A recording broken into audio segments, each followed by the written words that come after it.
bell rings and the stories begin. Welcome to the ride.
Where I want to be.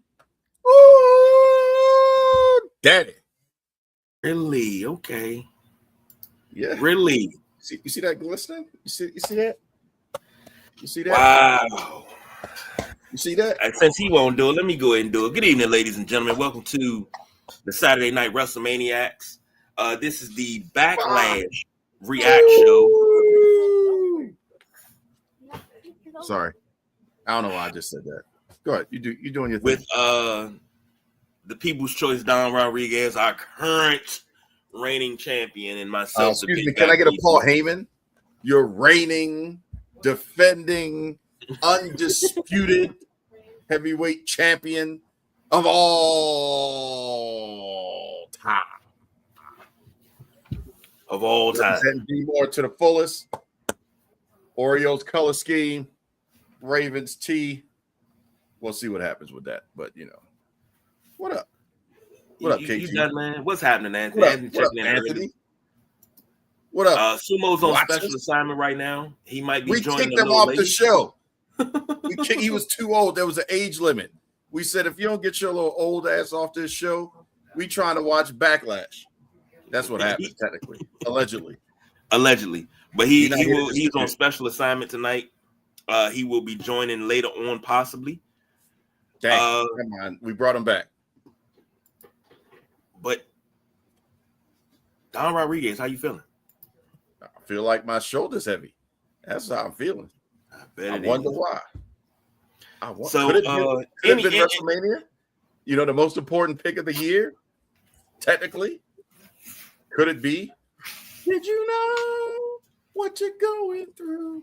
So take it back. Some old Diana. Dirty Diana. Okay. Sorry. I got distracted. We had Backlash tonight. You got 2 free matches on ESPN2, and then the other 3, including the main event, was on Netflix. No, it was Netflix. Was it Netflix? I guess it was Netflix or ESPN Prime. Yeah, whatever they call it. Whatever they call it. ESPN, the ESPN Prime. Yeah, one of them things you pay for allegedly. Yeah. Overall, let's start overall, and then we'll get into matches. Overall, what did you give it? A C. I didn't even give it that. I only gave it a C because of the ending. He said, I guess someone won the picks. Yeah, he won the picks last pay-per-view. Last PLE. No. Don't you trivialize this as this glistens in the wind. I won the picks for WrestleMania. 2 nights. 1 champion. Yeah. G. All right, you go ahead. What you were saying. Anyway, but he ain't put that championship up for Backlash, but I wouldn't have either. You give it a C. I got to give Backlash. If I'm rating it on a 10-point system, a 4 out of 10. Because I got my note cards here. Midnight Rider say, see, I give it lower than that. I give it a 4 out of 10. Only thing that really saved it was Danhausen. What? That's what you say saved it? I love Dan. I loved Danhausen. I love that match he had with the Miz and the mini Danhausens. Are you serious? Yeah, I loved it. I was enjoying that. Cheating at me? I mean, it was funny, but for reals. Yeah, for reals. Now hold on. My that wasn't match of the night. I think Sami Zayn versus Trick Williams was match of the night, and I loved the simple fact that you can see in real time how over Trick Williams is when his music hits and you got a whole arena yelling "whoop that trick." That is white hot and over. And they did him justice. That treatment for his lighting and his Tron with the words Trick Williams running past and all that stuff. Oh man, they did him great. They made him look like a superstar. Period. But let's start with the first match. Braun Breaker, Seth Rollins. Breaker took the dub. Seth did the job. Does it matter? Midnight Rider said that shit was off. Which was off? You talking about the Trick Williams thing? Or the Danhausen? Oh, we know what you're talking about. But, I mean, this right here, this is the ebb and flow match. I'm not even gonna lie, I couldn't sit in my seat and be like, oh man, I really gotta watch this match. I wasn't really, you know. It didn't draw you into it. It wasn't a draw. Because you would think, truthfully, Seth and Braun Breaker, they could build that up at the same level for the main event of Roman versus Jacob. Think about it.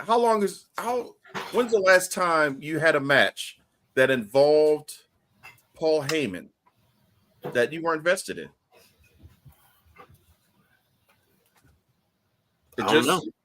It's like, okay, even a finish, like, well, he beat him. You know, it's great for Braun Breaker's career. He could put that on, you know, his mantle saying, I beat Seth at Backlash. Seth technically doesn't lose anything from it. He's Seth Rollins. They'll probably have a rubber match or something like that. And then, you know, there you go. See Dolly, by the way. You represent. Yes. It's a Dolly thing, baby. You gotta love Dolly. Which part? I stay in Dolly t-shirts. Which part? Hopefully one day she sees this show and she knows how big of a fan I am. I love me some Dolly Parton. I love what she does in the community. I love her cakes and I love her shirts. And I love her cakes more than patty pies. If I had to make a choice, hold on, let me get another opinion. Lovey, patty pie or Dolly Parton cake? Or divorce call? I'm asking which one would you? God damn it, Don! That's talking about divorce. Well, we have done Dolly. Dolly was actually good. You've done Dolly. Yep. None of that Dolly. She said, I ain't got time for that. Why? She said, oh, Lord, there was a fire. And all it was the kids, you, and a Dolly cake. I ain't got time for that. Secondly, happy Mother's Day. Happy Mother's Day. Appreciate you jumping on the show and putting him in his place. Yeah, well, you know what they say when you marry your spouse as a woman, your husband's your biggest kid. So I am my wife's biggest kid. Yeah, as soon as we get off this thing, I gotta show the kids how I used to owl on the furniture. So I think I'm gonna get up on the desk or something and owl on the furniture. Oh Lord. Huh? Hey, Meatloaf. I'm just gonna be quiet. It sounds like there's an ass whipping coming. And I'm glad it's not on me. Midnight Rock Sparkle Profit for the win. It's a new thing. Yes, it is. But no, I couldn't get invested in this Braun Breaker Seth Rollins thing. Man, I couldn't. It didn't. Since the Midnight Riders in the comments, to steal a line from him, it was like Luther's curl. It didn't quite turn over. Yeah. So true that. And then the second match was Trick Williams versus Sami Zayn. Trick, he won. Now, what do you think the next step is for Sammy? I mean, Sumo notably hated the whole angle with the gingerbread man. Yeah. I thought it was funny as hell. Midnight Rider said, I hate the gingerbread man, never gave credit to the Muffin Man. The Muffin Man!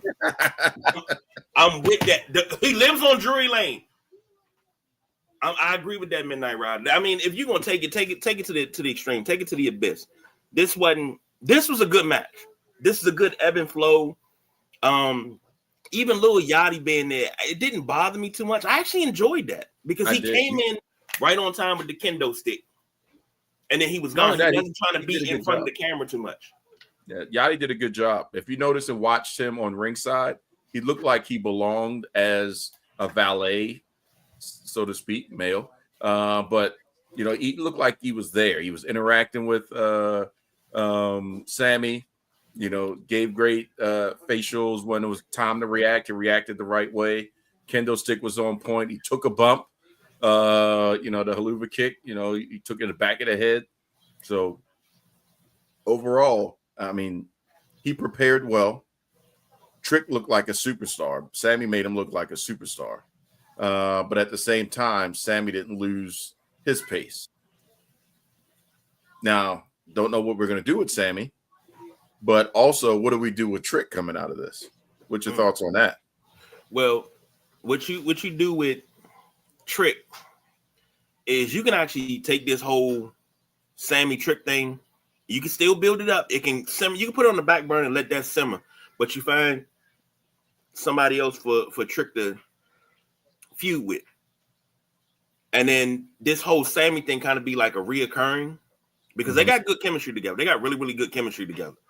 So you find that a way to keep them recurring and going. So, well, the gingerbread man did come back to life like the Undertaker. So anything is possible. And the Midnight Rider agrees with you.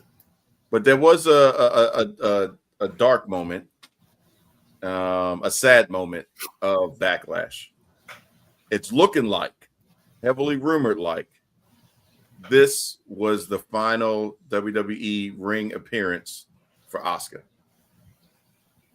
I believe either she's retiring or her contract is up and they're not re-signing.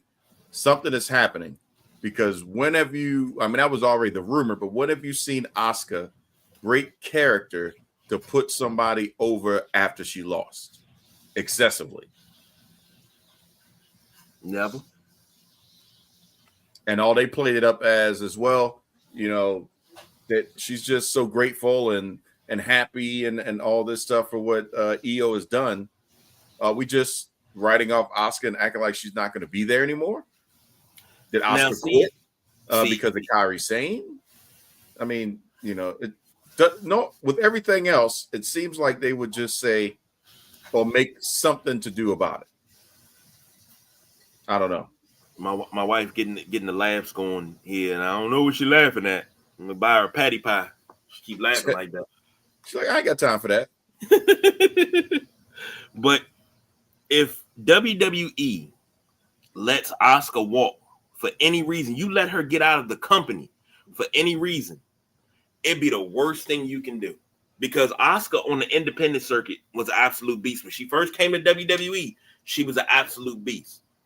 You watered her down over the years, and that is bothering me. It bothers me the way you water her down. And I don't like it. Yep. And so she decides to walk away because of that. I don't blame her. But I'm going to tell you this. She is off screen. She is one of the girls. Everybody loves hanging with her. You see everybody when they see her, they talk about how she cooks for everybody, how she just loves on everybody. She loves on everybody's kids, everything. She is, her and Natty have to be the two greatest backstage influences of this generation. Mm-hmm. And it's like, you don't want to lose something like that out of the building, because you know what happens when you lose good people like that out of the building. Your morale goes down. And people are like, okay, if you can treat them like that, how are you going to treat me when I'm not even at their status? That's a sign of the times with all this hey, I need you to take a 50% pay cut. Yeah. Still don't know, but I'm hoping because there still hasn't been word or nobody has discovered who the top WWE talent was that took a major pay cut. If there's any common sense, the person should be Triple H. Only reason why, yes, he signed the new contract that they talked about, but if you're trying to in this time and save some face, that's a power move. A, B, he don't need the money. Stephanie's right there. So, there's some money there. It's not like they're fending for, versus everybody else. So I'm hoping that person was Triple H. They just haven't announced it. They're just letting it be because, that's his pay. So I wouldn't expect that. But, and group meetings and stuff like that, that would, keep the morale and the loyalty up to counteract the other dumb stuff that they're doing. And Anthony made a comment, and I'll jump on that because you are correct in reference to what Anthony's talking about. Is the rumor is that they're offering or trying to offer Xavier Woods the same contract that they gave Tyler Breeze because they understand that we kind of fired the guy that runs Up, Up, Down, Down. That's the face of Up, Up, Down, Down that has been instrumental. Tyler Breeze has been a part of, but mostly Tyler Breeze was on the mocap end of WWE 2K. So, yeah, he's helping out doing some of the motion capture with a couple other people like LA Knight, but he hasn't been the face that runs the Up, Up, Down, Down place. Now, that still doesn't lock in Kofi. I think if probably 9 out of 10 knowing them, they would have put out the thing, hey, we want you. Can't talk about Kofi. Biggie we already got. And hopefully, Austin Creed now says, if it's not both of us, it's none of us. But we'll see. We shall see what happens with that. But I hope that he holds the line and then makes them see, because that's a T-shirt revenue stream. That's YouTube, Twitter, ... They know that if Austin Creed gets to the same place in 2 months from now as Kenny Omega, they got a problem. There will be an AEW game Dynamite 2 coming at some point, and it will be rivaling 2K. So I'm quite sure, somebody's gotten their ear and said, hey, guys, you want to keep a good wrestling game? Yeah, good. Let me tell you what you shouldn't have happen, because if he goes over there, they have the recipe for winning, KG, because they have access to the OGs. And I'm talking about Ukes. They have access to, everybody that made No Mercy in reference to the studios and WWE and, the predecessor to, SmackDown versus Raw. They have all of that. They can tap that and then make the greatest wrestling game of all time. And then WWE 2K, just like EA is done with NBA Live, it's done. Sleepy bye-bye. Unless the Saudi Arabia people buy it. Unless it's Saudi Arabia. The Midnight Rider said they watered her down and why they should let her go. But she could tap him out anytime. Oh, he's ready for Oscar, huh? Anthony said KG with Oscar. Specifically, by the time she got to WWE, she was already in her 30s, and I think WWE is possibly going to have her and Natty, I'm assuming. Natty be headlining for possible NXT Japan in a few years. Even though Oscar was already, was she in her 30s? Because Oscar's only Oscar's not trying to put people out there, but she is up there in age. I swear I thought she doesn't look like it. Oh no, we talked about it before. Or, she's of a particular group. That you be in normal circumstances, actually in men's circumstances, you'd be thinking like, you need to retire, like start making that decision. But based off of her training, everything that she's done, I mean, she's already been through the fire in the front end when it comes down to strong style and everything else. So what she's doing now is truthfully like ballet. Yeah, but here's the thing about her. If this was her last match in a WWE ring, I think we should have got more pomp and circumstance. That's my problem. Who she is. She is a legend in the game overall. But for what she did for the women's division, when we talk about women's evolution, Asuka's in there as well as Becky Lynch, Nia Jax, Naomi, Bianca Belair, Charlotte, Mercedes Moné. We can go on and on. But these women were your evolution. These were the women that carried us through the pandemic. And don't forget about the straight jacket with Tamina. And Tamina with her straight jacket that Don loves so much. But these were the women, and I really think these women should get a plaque in the Hall of Fame because they carried us through the pandemic. They carried us even before the pandemic, actually. They had started the ascent, and they carried us through the pandemic, and they carried us main event in WrestleMania, main event in Raws. And you sitting there like, oh my God, why did Raw go off right now? I needed to come back on because I needed to see what else is going to happen. Mm-hmm. You were so tapped in. She was one of those women that helped do that. She is a legend. Or as they say down south in Port Arthur, Texas, she was a hog in the game. Shout out to Pimp C. If you will. Yeah, especially at NXT. I mean, that was still the greatest stint for her in the WWE, in my opinion. Nobody was ready for Asuka. Period. Yep. In NXT. What, was she undefeated in NXT? Almost. I think she lost to Rhea. No, she didn't lose to Rhea. She lost to somebody. Maybe it was Shayna Baszler. We'll have to look that up. But I mean, she was an animal in NXT. But I just wanted to call that out because if that is the case and there is no wrap up or anything of note, and it just kind of just happens. I just want at least somebody talked about you, Asuka, for real. Then we had Danhausen, many Danhausens against the Miz and Kit Wilson. Miz did his thing.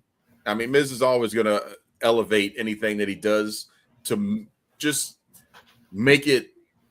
Anytime it's something silly, I guess the best way. Miz has a way of taking it to an extreme that you're like, dude, are you really believing this type of thing?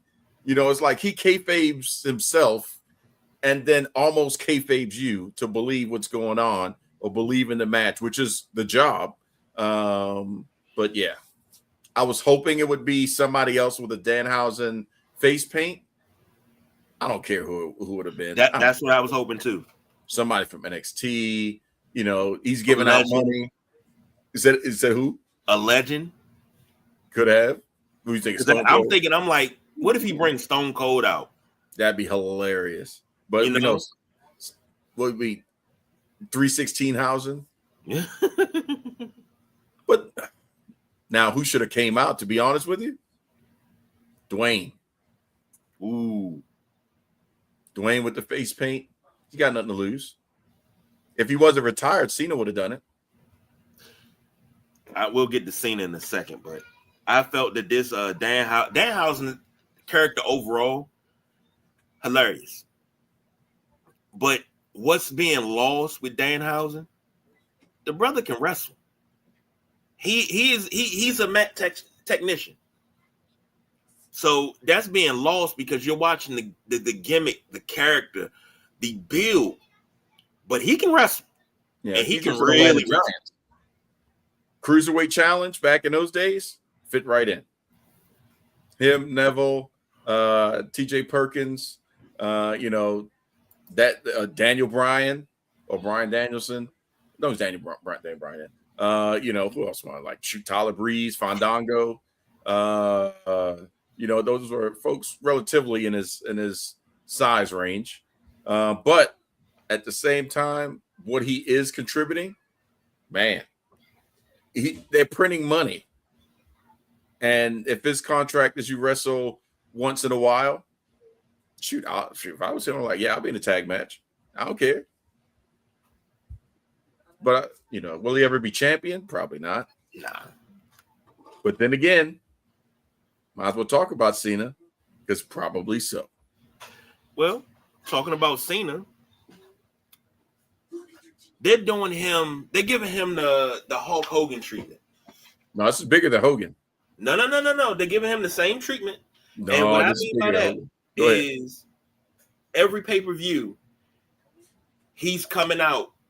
He's either starting the show or he's doing something in the middle of the show. And you can always expect John Cena to show up somewhere along the line. And a lot of people are going to say one or two things. We can never miss you if you never leave. Well, but I don't have a problem with John Cena. I don't have a problem with him showing up on TV like this because it still feels like he's not retired, if that makes sense.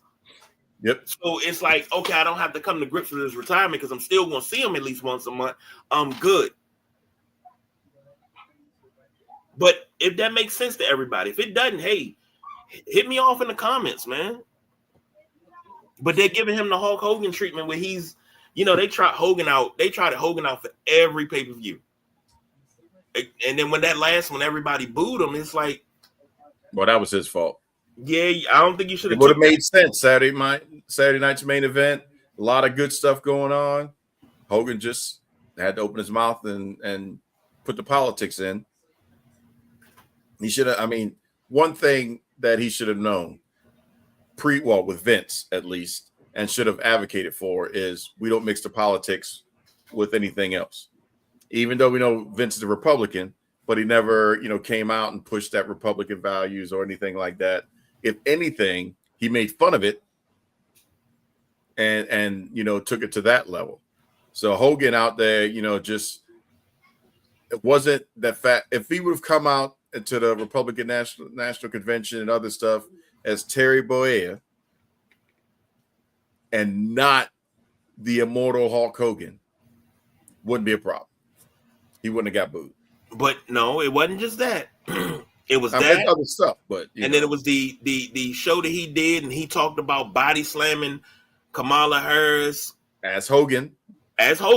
Do you want me to drop the leg on her? Because I've dropped the leg on Kamala before. I'll do it again. And you want to see me body slam her like I did Andre? Whoa, bro, this is a woman we talking about. I get politics. You got different views, but you're talking about body slamming and drop. Oh, it's just a character. No, don't give me that shit. That was in bad taste no matter how you look at it. It was in fucking bad taste. I agree. But going back to Cena, and I wish Sumo was here. We'll get his opinion next year because we may not let him back. No, I'm joking. Next week, it'll be interesting to see what he thinks. Come back. He probably is. I'll probably be a couple MFs at that point.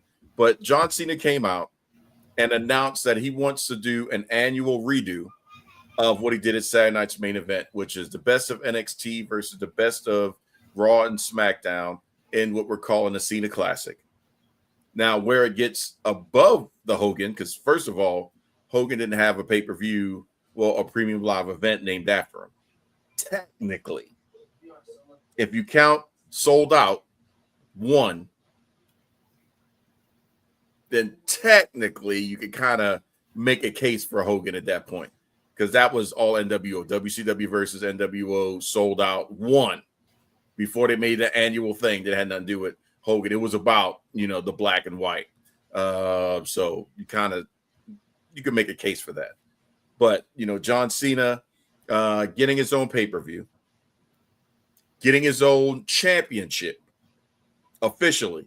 Not something that's been Cena-fied, or a legacy. What do you call it? Celebrity-ish type, belt to recognize his career. This is going to be an actual championship, kind of like the statues and stuff that they've done in the past. And then we're getting back. Was it Taboo Tuesday? Wasn't that the pay-per-view that you get? Yeah, Taboo Tuesday. Yeah, so we're getting Taboo. I don't even know how they're going to work all this stuff out. Where we can vote on who will become the champion for the John Cena Classic. I don't even know what it's going to be called. The championship. and you don't have to be a winner in your match. It is hopefully voted on hustle, loyalty, and respect for the work that was done, opposed to a popularity contest. So they're going to have to really look. I wouldn't put, if it was me, I know the crowd was chanting for Oba Femi. I would not put Oba in it. I would make it, like Meechins and B-Fabs and Ricky Saints and Dragon Lee.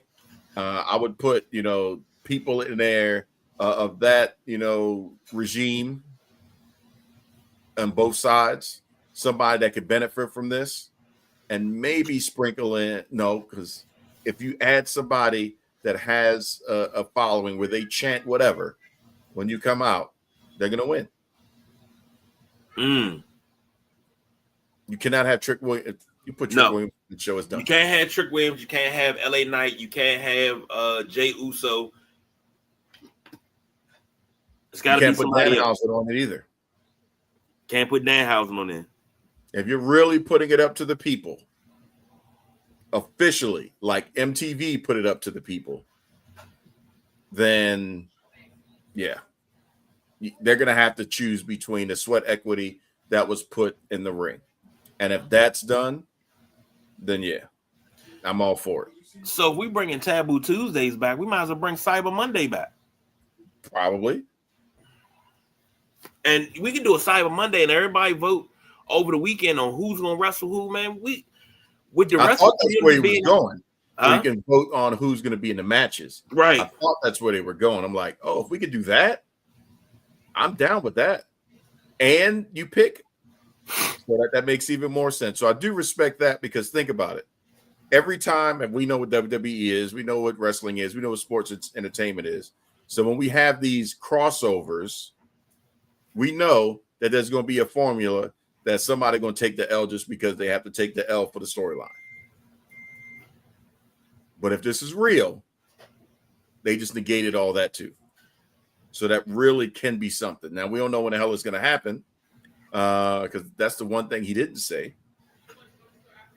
So I don't know if that's going to be a Road to WrestleMania type match or time period, or maybe right before Survivor Series, maybe. Like, when can they do this? See, how many times have they done two paper? Let me rephrase that. You can do two PLEs in a month, but this is not going to be shoulder to shoulder with a SummerSlam, a Backlash, or WrestleMania. It's not going to be shoulder to shoulder with that. It's going to be on the NXT level. So they can have NXT skip a pay-per-view. Right. And then you do this every year, but NXT has to start doing. We had Backlash tonight, and this has got to stop. I don't like PLEs and pay-per-views or whatever you want to call them on Saturday nights. You do them on Sunday. Saturday night is for NXT. You do your NXT takeovers tonight, and then you get everybody ready tomorrow for your PLE. And with the exception of Mother's Day. I get this one. This will be the exception. This is the exception. Right. But you do your and this is crazy because we're still in the beginning of the month. We got a PLE. We got to get back to the schedule of having PLEs, pay-per-views, whatever you want to call them, the last weekend of the month. Yeah, this one came quick. Yes, because it snuck up on me, and I didn't know until you said something. That's the crazy thing. Like Backlash. Like, what do you mean? Already? Yeah. But if we get those takeovers on Saturday night, and then you get the main roster on Sunday, whatever it is, think about this. Pull my coat and follow me on this one. All right. It's October. Nope, let's go deeper. It's November. Okay. Right? So November, on a Friday night, you got SmackDown. You get up on Saturday, you got College Game Day on ESPN, you got all the college football you can eat. And then that Saturday night, in between college football, you got NXT takeover. Now, if it's World Series is over, so baseball's over. You got the NBA starting up, so you got that to feed you during the week. You got the NHL during the week. Then that Sunday, you got Survivor Series. Then you got Monday Night Raw. So you got that week before and that week after, your plate is full. And if AEW is smart, this is where you got to start using your brain as organizations. Because if I know at 8:00 on Saturday night, WWE is going to do NXT TakeOver, and I'm AEW, I'm going to put on a 2-hour pay-per-view, or I'm going to put on a 2-hour show. Did you just say 2 hours? Yeah. And AEW in the same sentence? That ain't happening. You do something Saturday night and lead into TakeOver. So you're not taking, you got wrestling smorgasbord because people are going to want to watch wrestling. You're going to want to watch college football. And with everything streaming on devices, it could work. And you can have so much overload. You just sitting there like, oh my God, I'm full. And we still ain't got even to Sunday yet. I don't know if anybody else does it, but certain pay-per-views, I keep saying pay-per-views because I'm old. Certain PLEs, I make a spectacle out of it. Royal Rumble, WrestleMania, SummerSlam, I actually make a spectacle out of it where I spend the whole day prepping and I put together dinner and things like that so we can eat during this. But I can't eat too much because if I get the itis, I can't do the show afterwards. So, but these are things that I do. Well, Anthony does have a good point that the last time AEW tried the counter program, it didn't work out for him. However, the issue that AEW had was they didn't have the star power. Now, thanks to these cuts, they could have the star power. Technically,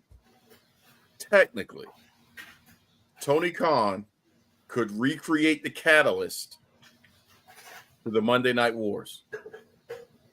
Unfortunately, it's not going to be at the level of Lex Luger appearing on one show for WWE and then turn right around and showing up on Nitro. Not going to be that, but can you imagine Austin Creed and Kofi Kingston walking out and just sitting in the chair at ringside? Nothing's being said. They just sit out. Obviously, it's got to be a Kenny Omega match. They stare off. That's the end of the show. The show just goes off like that. So towards the end of the match, they just come out. They have a seat. You get the stare off between Austin and Kenny. Then after that, if they're going into the overrun, which would be smart, you would have the Young Bucks come out and walk down as well. And you just have all 5 of them looking at each other and you just cut the feed. You trying to have people got daggone right, ain't you? That's what it's of the WWE's making. Yeah. And you trying to have people really that right. Big E can't wrestle. They lucky that he's retired. They lucky that they re-signed R-Truth. Yeah. Because those 3 to show up in AEW, you got a whole nother problem. But here's the problem. AEW has a WWE problem. They have talent that they don't use. WWE re-signed. No, that's a Tony Khan problem. That's not a WWE problem. That's all Tony. What WWE, as we know, they're going to cut the people they don't use. Well, WWE got a problem with talent they don't use because you bring Aleister Black back just to cut him in this round of cuts. You cut Zelina Vega to bring her back. You cut Zelina Vega the first time because she wouldn't give you the profits from her streaming. And you said, no, we don't want that. You cut her. Then you bring her back and you barely use her again. Then you cut her again. Then you bring her back. This yo-yo effect. But AEW has plenty of talent sitting there. And that's the problem.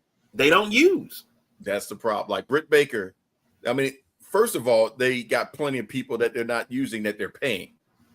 But again, billions and billions of oil money, you can afford to do that. However, business-wise, it doesn't make sense. Everybody that's, that I've listened to when they were talking about the cuts that were industry pundits for wrestling and sports entertainment, and then they talk about AEW, they say in the same vein, AEW should be cutting talent. It makes no sense to have so much talent that you can't adequate. And that's just AEW. We haven't talked about ROH. So he's running 2 promotions worth of talent. For what? And I get it. At the same time, you're the true alternative. So you don't want to see people out there. But business-wise, some of those, just let them go. I know you don't want them to go to WWE, but let them go. Just let them get to the machine. If the machine can't do anything with them, bring them back. That's what the WWE does. Ask Drew McIntyre. You can't really figure out what to do with you? Go ahead and cut you. Oh, snap. He's figured it out. Come back. Cody Rhodes. Can't figure out what to do with you? Okay. He figured it out. He's coming back. Now it's just, who can they bring back and what makes sense? And, you're playing at, a little bit of a shell game. But they're doing it the smart way on the WWE side. Tony just doesn't want to tap. He doesn't want to make that commitment, which is great for his superstars. He's doing some, great things. But, speaking of Tony Khan, though, while we're talking about him in that vein, I also want to put him over in another vein. Hopefully everybody remembers Britt Baker's counterpart, her valet, her tag team partner, her associate, whatever you want to call her, Rebel Tanea Rebel. Please lift up some prayers for her. They finally figured out what was going on with her illness that she's been fighting for the last 6 months or so. But the problem is we got a name, but we also have a clock because it's terminal ALS. So prayer, as we know, is a powerful thing. So just asking everybody from the Wrestlemaniacs and the Sideline Junkies, for somebody that has provided entertainment for us and was great on television and was generally a good person, just lift some prayers up as a collective unit. You'd be surprised what can happen. And something, an experimental drug or something can become available to just keep her here. Because I know she's informing us, but nobody wants to look it in the eye. Yeah. If you can prevent it. But it's good, also to support, ALS and things like that. But I just wanted to put that out there because Tony Khan, she thanked him, and I'm quite sure Tony is taking care of her for real. And that's what also makes him a stand-up dude that frustrates you. Just want to shake him. It's like, Tony, if you could just do these things, you'd be great. But at the same time, you're doing these things, and that is great. So I just want to put over Tony Khan and put that message out there on behalf of WrestleManiacs and the Sideline Junkies. We're definitely praying for a better option than terminal. That's if it's something that can be tolerated and live with, please, Lord, let that be an option. Because the last thing I want to see on any social feed is a funeral. Yeah, before your time. So moving from there, just to change up and take some of the. Hold on. Before we go there, trying to get the weight off of it. It's a heavy. That's why I said before we go there to take the weight off. Ted Turner died day before yesterday. I saved this for you because I was like, I wanted to hear you and Sumo really talk about Ted Turner because I went in, Midnight Rider went in, and we talked about what Ted Turner meant to childhood, not just wrestling, but childhood. Period. We got it. You got to give it to me. You got to get me. First and foremost, Ted Turner, for a generation, is single-handedly responsible for you learning how to tell time. If nothing else, you knew at 6:05 your behind needed to be in the house to watch WCW Saturday night. So as you're negotiating life and playing outside and doing different things, you know when the sun is hitting at that point, it's 6 o'clock. I got to get home because I need to see Ric Flair and Nikita Koloff and Arn Anderson and the Four Horsemen and all that stuff. You know, I need to be there. Second, I need cable. There was really nothing else on cable that I really cared about other than 6:05 on Saturday night. Well, that and Tales from the Crypt because, you know, HBO was popping back in the day. So I got to give it up to the Crypt Keeper. But truthfully, that's the first thing. The second thing which separates Ted from Vince is Ted was arrogant, and so was Vince. But Ted just wanted to be in the wrestling business. Ted wanted to, hey, there's room for both of us. We could both win. Vince wanted to win at all costs. That's what separates the two of them. Thirdly, we would not have professional wrestling, period. In my opinion, if it wasn't for Ted Turner giving Eric Bischoff the checkbook and say, do what you need to do. I'll take care of the board. It's my name on the first network I'm allowing you to be on, TBS, Turner Broadcasting System, I think it was. Then I'll let you be on my main network, Turner Network Television, I believe is TNT. I have to double check that. It's been a while. I used to know it 100%, but I think that's close to what it was. So I control the most important piece of what you need, Eric, television. You want to overrun? Who cares? The only thing that's coming after Nitro is movies for guys who like movies. Whatever. We don't care. Saturday night, what's coming after that? Law and Order or something? Nothing major was popping off after, Saturday night went off. You want to overrun? You want an extra show? You want a guaranteed check? You want this? You want that? You want pyro? You want this building? I'll help you negotiate it. Whatever you need, I got you. Without that, Vincent Kennedy wouldn't have turned the tide and says, hold up. His whole production value went from 0 to 60. It's not just a good old boys network. It's just not the good old boys example. Now we've got some serious Hollywood level almost treatment that's going on. Pyro, visuals, this, that. There's things happening in WCW that I have to look at, and it's getting pretty cray-cray. We need to change what's happening here. Without that, we wouldn't be talking about Roman Reigns.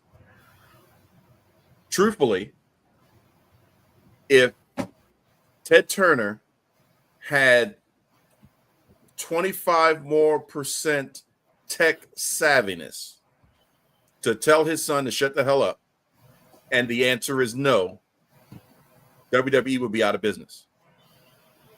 It may have been the other way around, because if Ted Turner would have understood the internet and things a little bit more, he would have seen that AOL Time Warner was really floating some stuff that they didn't have in the kitty yet in the bank. But because the internet is brand new and everybody is online and doing this, they had the bargaining chip of just life changing something. You need to be a part of this, and it's going to work out. But if Ted would have looked like, whoa, I don't think you guys can afford what's really going down to give control and interest for you to oust me off the board and everything else. Nah, I can't do that. Let me restructure this where I got power. He would have continued to fund WCW during the Monday Night Wars. They probably may have gotten Undertaker to cross the street. They possibly could have gotten who else was on the bubble? Shawn Michaels was offered, Triple H was offered. The Click could have all moved over. We'd be in a different scenario. We'd be in a different time loop. Yeah. Flair would be happy because his title would matter more than a WWE's. So with a tear in his eye, would have been over on the WCW side. So, there's a lot that we have, to be thankful for what Ted Turner was able to do for professional wrestling, even into the sports entertainment world, because he helped, he was a catalyst for the elevation for it to move forward into a different thought process beyond, the North versus the South and everything else. So, and that's, before he also became a caricature on Simpsons and just about everywhere else. Everybody knew Billionaire Ted. So, he's a recognizable face. The Atlanta Braves, you knew Ted Turner, especially in Atlanta. So, CNN Plaza, all that stuff. Yeah, Ted Turner. So surprisingly and candidly, I thought he passed already. Like Ted Turner died again?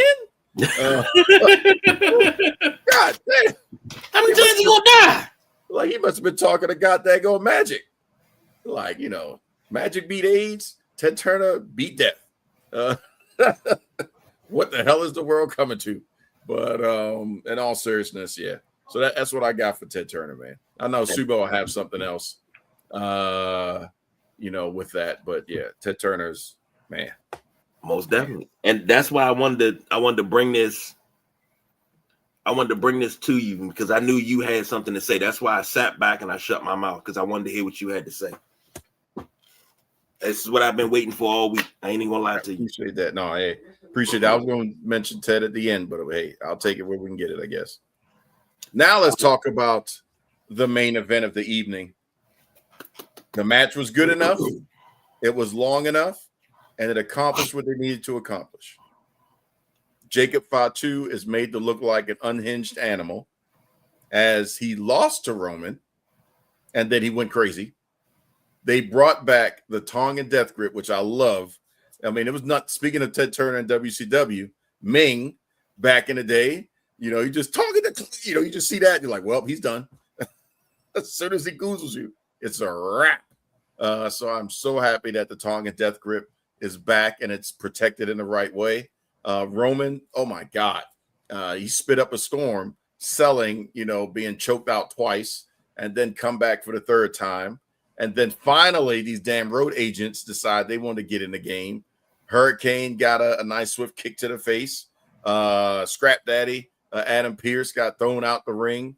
So, they made Jacob look good to where, in my opinion, at the end, I'm like, well, this is going to be a Hell in a Cell because there's no other place you can go with it. It's got to be a Hell in a Cell moment. Nope, you can go somewhere else with it. What are you thinking? A strap match, Texas Death Match? What? No, I mean, a Punjabi prison. That's why I was going to go. I was going to say a Punjabi prison, but you got to do it Samoan style. So Samoan style, you got the Brahma bull rope match. Oh God, don't do that. That was like, you mean the bull rope match?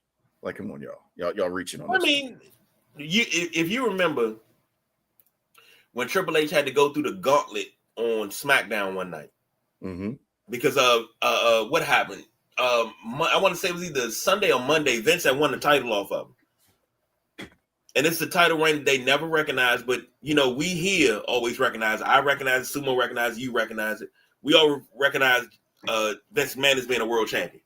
Right. And he had to go through the gauntlet, and one of the matches in the gauntlet was the Brahma Bull Rope match. Of course, it was set up, it was a 6-pack challenge, but of course, it was set up for Triple H to win, but it was all specialty matches. Mm-hmm. All in one night. Number one, we don't get that on TV anymore. So we got a Brahma Bull Rope match, an Inferno match. I think we got a cage match. Yeah. I got to look it up and see what was all in that 6-pack challenge, but you got to do something that's Samoan inspired. No DQ, no tap out. Why don't they just go old school? Spin the wheel, make the deal. Yeah, but it depends on what you put on the wheel, because it could be some bullshit on that. You can put whatever you want. You can put whatever you want on the wheel. You know what? You can put the Brahma Bull match on the wheel if you want. This is where you go Cyber Monday. You do a Cyber Monday joint. Let the fans vote on what kind of match they want to see. And you don't give them any options. You write in your own option. Whatever option is the most popular, that's what you see on Cyber Monday. It'll be Hell in a Cell. I can tell you it'll be Hell in a Cell. It has to be. I feel like Jay-Z now. We got to come away from kneeling, son. We got to come away from Hell in a Cell for a little bit. But they don't do it that often. If you look at it. It's lost its luster. Hell in a Cell. The last great Hell in a Cell of recent time was Seth v. Cody Rhodes. When we saw Seth's torn pec and how ready he was and stuff like that, that made you a believer again that match, the physicality in it was ungodly. It was a cringe match. They could do that again because I know Roman will be giving enough to take, bump after bump of any kind. The cage is in play, the ring steps. We've got, the tables, ladders, chairs, kendo, tongue and death grip. He could have a old school, some Undertaker gloves with the brass knucks on it. I mean, there's so many different things that you could do in that match between the two of them. If they do it as a daggone Samoan street fight, I'm not going to watch it. Because what the hell is that? It's a damn street fight. Ain't nothing Samoan about it. Like, what are we doing here? And then, that keeps the Usos out. That keeps, I would have everybody try to get in that cage at some point. And maybe they can all get in there. The MFTs is in there. The Usos is in there. Shit, I'd put Sammy in there. Let everybody just interfere. Everybody that's had something to do with this LA Knight, everybody would just at some point just end up in that match just fighting in the damn Hell in a Cell. Because why the hell not? But it has to be violent. It has to be bloody. It has to be violent. It has to be strong style. Because you can't end this with those two on a 1-2-3 pin. We just saw that tonight. It has to be something heavy. Anthony said a Samoan death match or 3 stages of hell.